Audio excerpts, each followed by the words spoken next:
Good morning.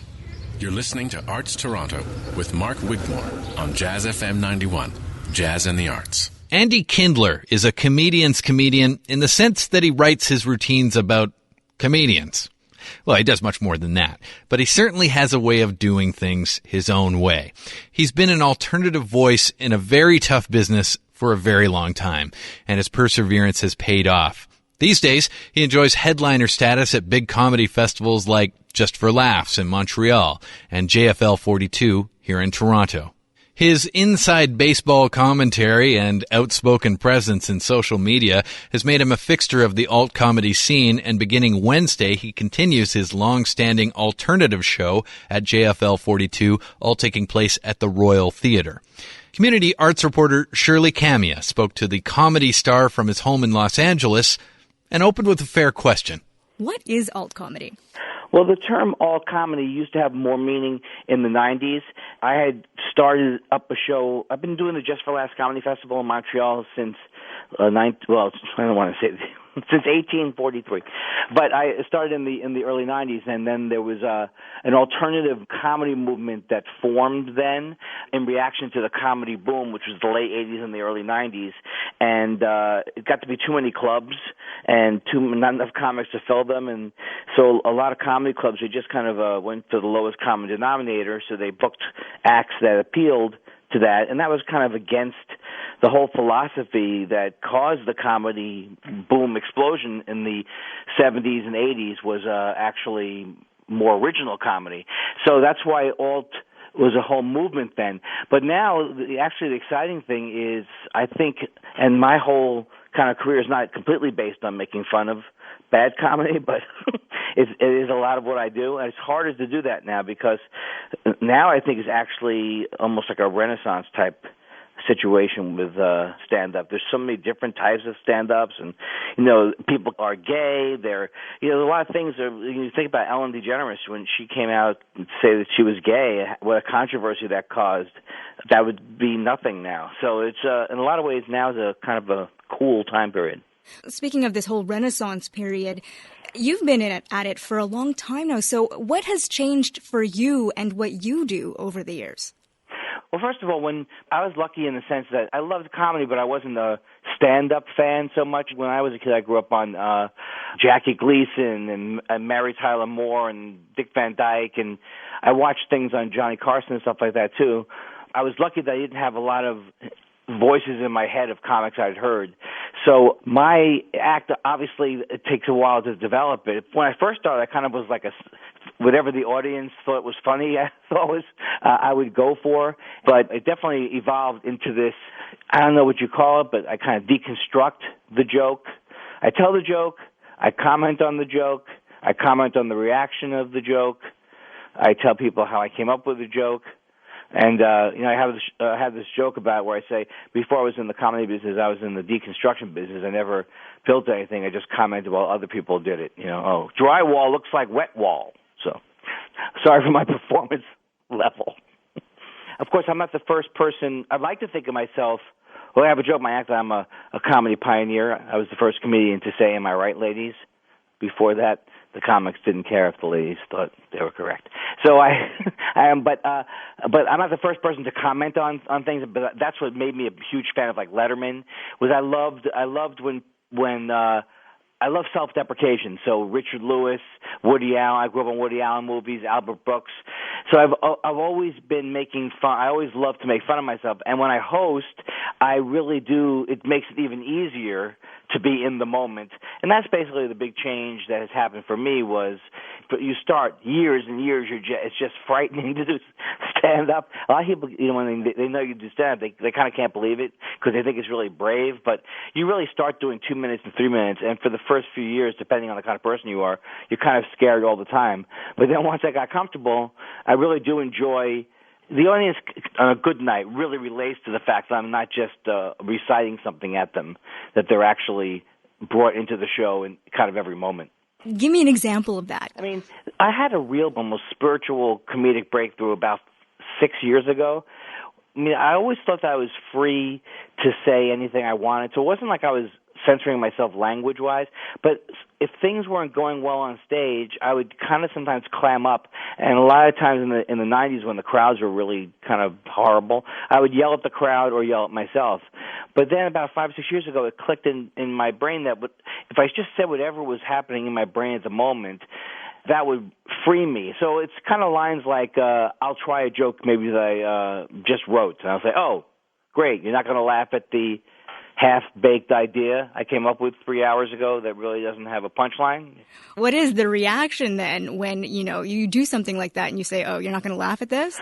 For the people who do like me, they see that in their own brains. And I wouldn't say it's foolproof, but it's always, I always thought it was funny when I would watch a comic and they would be performing as if they're in like a high school production.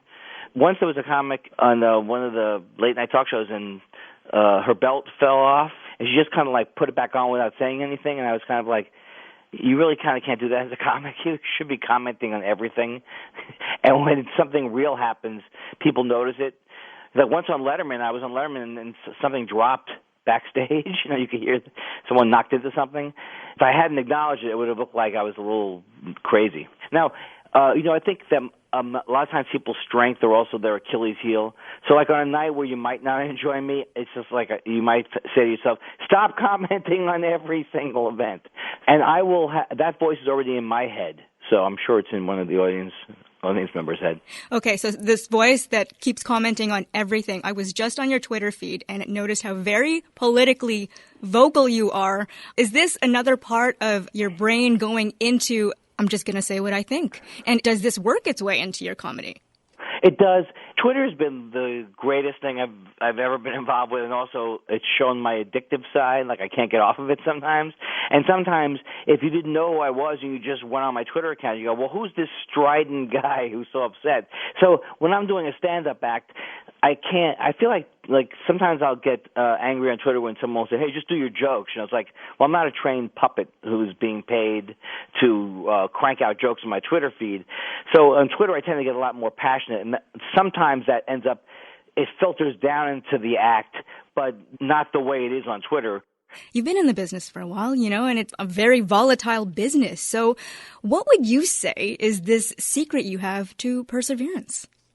The only secret I have is that I love stand-up, and I noticed when I started that there were a lot of guys or women who were hilarious, but they didn't like stand-up. And sometimes a lot of people I started out with, they got married and they had kids, and then they needed immediate money, and they got more into writing. There was a big sitcom boom then, and they got into writing that. And then some people just preferred writing, and a lot of comedian friends of mine, they just hated the road. It's too much. And to me, I'm just lucky that I don't mind traveling. I love stand-up comedy more now than when I started or at any point. But that really is the secret, is just the fact that I love it. Well, you say you love it more now. So right. How did you come to love it more now? Well, some person from the outside would say, well, Andy, it's easy for you to say that because you're not the lead of a sitcom, So had it been Everybody Loves Andy and had certain things in my career gone a different way, I would have had to stop doing stand-up, and maybe I would feel, a lot differently about it. But I've been lucky in the work I've gotten, and that has kept me going financially on some years. But I've always had the opportunity to keep going with it. And it's one of those things where, unlike, say, rock and roll, when I was a kid, it was like, oh, that guy's 25, he's done, But comedy is counterintuitive. You get better, except for people like Dave Chappelle and people who were like prodigies, Eddie Murphy and Bill Hicks, for example, who just started out kind of brilliant. I'm kind of a late bloomer. So it's just that I'm better at it now. I don't go through all the, what am I doing with my hands? I went through 2 years early on where all I thought about was, what are you gesturing with your left hand? So it's like all of that stuff is growing pains that I think many people go through, and I'm neurotic and kind of obsessive compulsive. But just because I can do it now and I have a technique for it, I can't tell you why I still love it, except that it's just the greatest feeling. And even when it's not the greatest feeling, I still love it. You know, I'm going to be checking out this hand motion when I see you when you're here. The weirdest, I thought it would never go away, too. It was really like obsessive-compulsive behavior. Let's go back to, you're going to be here for the 4th straight year in a row as part of the 42. What keeps you coming back? I came up to Toronto a few years ago and went to the Comedy Bar, and he did a thing there where he started to bring it was Gary Wright out. He brought up all of these alternative comics from the States and from everywhere, and so I was just immediately gratified by, I think, the scene that's always been going on in Toronto. I did like Yuck Yucks in the early 90s there, and I had a tough time, but I was having a tough time at all clubs. But I just noticed that, well, first of all, per capita, I think Canada has the funniest people in the world. And I'm not just saying that because I'm coming up there and want to be popular.